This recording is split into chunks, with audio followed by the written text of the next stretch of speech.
So in a relationship, yeah, you both could say we want quality time, but what does quality time mean? What does it mean to you? So for me, quality time, we don't have to sit down and watch TV for a long time. It could just be you periodically coming in, giving me a kiss, giving me a hug. That's quality time for me. So it don't have to be long and drawn out. It could just be you showing attention to me. Okay. And let's be real. Can we get into it? Go ahead. So this weekend, I felt the lack of quality time. I felt like you were overlooking me because I was up with you. You was up. We were up. But even though I was in another room, it was like you didn't come touch me. Because my love language is physical touch. Mm-hmm. That's what makes me feel like you love me. Mm-hmm. So when we were up and you didn't acknowledge that to me, from my perspective, it made me feel a certain way. Yeah, I know. How you know? Trust me, because we went through the motions. Yeah. Did I say something? Yes, you did say something. Okay, and that leads us into a different discussion later on in this episode. But what is quality time for you? Well, quality time for me is different. When we're around each other and we're talking, or we're watching a movie, or just having dinner, like how we had dinner tonight by ourselves. I think that was quality time, and we were talking to each other. We wasn't on our phone. Okay. So that's quality time for me. So let me ask you this: what is the importance of it? What is the importance of quality time? Like, what? How important is that? And what if I give you quality time? How important is that? And how does it affect you? What is the importance of it? It's very important to me. It makes me feel wanted. It makes me feel like, oh, you my friend. Mm-hmm. You my best friend. You want to be around me. You want to hang around me. Like, I'm the cool kid. You're coming to sit at the cool table. Yeah. The cool table. That's how it makes me feel. Like, you want to be around me. Mm-hmm. So that's important, because you don't want to be with somebody that don't want to be around you. Right. It make you feel some type of way. Right. So I'm gonna go deep, and maybe my answer is, because I'm asking the question, is more thought out. Okay. But for me, the importance of quality time, just like you, it makes me feel wanted, and it makes me feel like this is where I should be. This is where I'm supposed to be. Now, the lack thereof, I know you don't like that term, but when I don't feel like you give me that physical touch, it makes me feel like you don't need me, or, you could do without me, or I'm just not important to you. Yeah, that's deep, because that's not how I feel. Right. But that's just how I feel when I don't have it. Yeah, I can see how that can strike up some emotions, because if you don't spend the quality time with me like how I feel like you don't like me, or you don't want to be around me. So I get it. Mm-hmm. I get it. That's like a deep thing to think about. Mm-hmm. Because when we talked about the 5 love languages, it was talking about love a person in their language, and not how you think they should be loved. But and that statement is for the opposite person. So for you to love me in my language means, don't love me how you think you want to be loved. Love me how I need to be loved. Mm-hmm. So that's important to me, because it keeps me here. It keeps my mind focused on this relationship. So if I'm not getting that attention, if I'm not getting that physical touch, not saying that I do this, but it could make me think about, well, somebody else will do it. Mm-hmm. That's just being real. Right. If I'm not getting what I need from you, and which I feel like it may not be a lot, but for you, it may be a lot. So let me ask you this. Is that a lot to ask? What?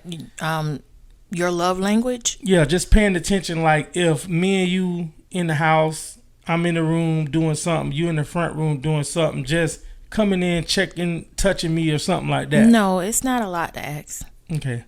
Not at all.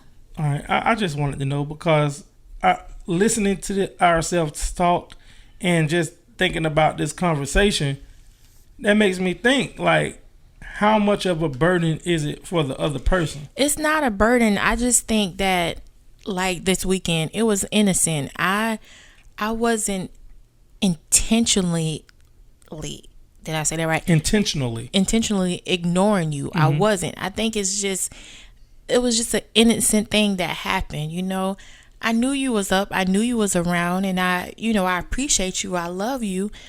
I just don't know what happened. You know, I can't give a reason, but I know it wasn't out of hate or that I don't like you or I just don't want to be around you. That's it. This is another question that just came in my mind. How attentive should we be to paying attention to that? I think we should pay attention, but we also have to realize that we're human. Because case in point, what happened this weekend? Like I told you, I wasn't doing it on purpose. You know, it was just a mistake on my part. Right. And I'm not just talking about you. I'm not just pointing it out for you. I'm just saying in general, how much of a priority should we put on that? You know, because it's very easy to get lost in the course of the day. But how much should we put emphasis on, I need to check on my spouse. I need to make sure I'm doing this. And I'm not saying every 5 minutes you got to do something. Yeah, and don't make it a stressful moment. Right. Don't be all, oh, Lord, I got to remember, or putting timers in your phone or reminders in your phone.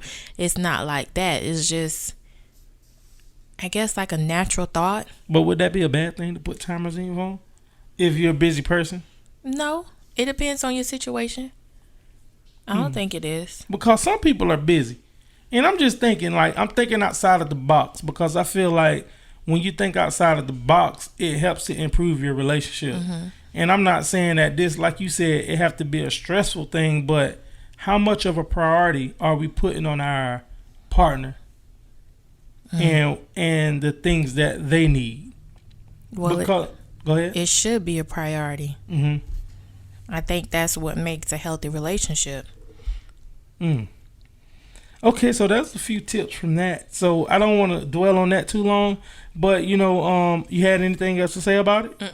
So it's like in the article, it was like the people don't have time for you, and it was talking about how it shows signs of how people lose interest. But me, I'm all about keeping interest. So I want to know, just with that, I just wanted to touch on how do we keep interest, and also showing about how people lose interest. All right, so the next topic that they had, do you have it pulled up? Romance is out the window. Romance is out the window. You want to touch on it? So my subtopic for that, because I didn't want to rip this verbatim, I wanted to say that romance is not only sex. And in the article, it talked about how you can don't focus on those big moments. Focus on the little tiny moments. Yeah. And it said that romance don't have to be going on a big vacation, doing extravagant things. It says make most of the little moments. Yeah, and it started off talking about how you know that romance is out the window because you stop holding hands. And like you were saying earlier about the little touch here and there. And that's how you can tell romance is out the window. When you don't do that. Yeah. Okay. But it was saying to get back on track, to try to get back on track. It's not about the big things. It's about the small gestures, the touch, picking up the phone or a text. You know, it doesn't have to, it's really not anything big. Right. You know, I don't want you taking me across to Paris and I can't stand you. I want the little things to build up to that moment, because I don't want to go on vacation and I can't hold a conversation with you because you get on my nerves. Right. So, yeah, it's just the little things. And just speaking of holding hands, I had a little thought. Back in the days, in my player days, when I was a single man. Y'all, please go look at this episode on YouTube so y'all can see my face. You know how I determined if a girl was pretty or not? You was not Ray Charles. But listen, you know how I determine? How? I say, if I hold hands in the mall with you, you pretty. Oh, okay. I thought you was going to say something else. What you thought I was going to say? Ray Charles, how he was. I'm not blind. So, you know what I'm saying? But that was just a little side note. But this is a real life thing. This is a real life thing. The other day, I was reading the Bible, and I came across a note that you wrote me maybe in 2015. Now, that ain't how long it been since I read my Bible. It's just... That's how long it's been since he read on that page. Since I read on that page in that particular Bible. Because now, let's be real, we got everything on our phone. But I was like, I don't really want to read off my phone. I need to pick up the book and write some notes. Clear it up. Yeah, I'm letting you know what it is. Okay? I'm letting you know. So when I looked at that, I was like, we really used to write each other notes. We used to write love notes. So what happened? I don't know. Look at this episode and watch how I'm looking at her. Guess I'll be writing a love note tonight, huh? It's just no, that's not the right song. Not Toni Braxton. But and see, I would write, your hair is in the mic, Mufasa. Say it again, Mufasa. But I used to write you notes all the time, but you wouldn't get them until you clean your purse out. So it was kind of like worthless. It was worthless for me to write her notes because they might not be found 2 or 3 years later. I done downgraded. I don't have the big purses anymore. No, honey, you upgraded again today because you had the big purse. You forgot? No, well, I have that. That's like for my work. Sure. Yeah, because, honey, you know I got to carry a lot of stuff right now. Okay. Whatever. Okay. But anyway, it was steps that we took to build that romance. Yes. And let me say this, with kids, I'm gonna just say it, kids can't get in the way. Yes. I'll let you elaborate on that. So I said this, I think I said it the last episode, that we have to, Aisha Curry, I always refer back to her when she said God, her husband, and her children. Mm-hmm. And a lot of people gave her a backlash because of that. But you have to think about it. If you and your husband are not right, what good are you? Mm-hmm. What is going to trickle down to your kids? You know, your frustration, your aggravation, your face, your body language, your tone. Your kids can pick that up, definitely when they're babies. Babies can sense all that.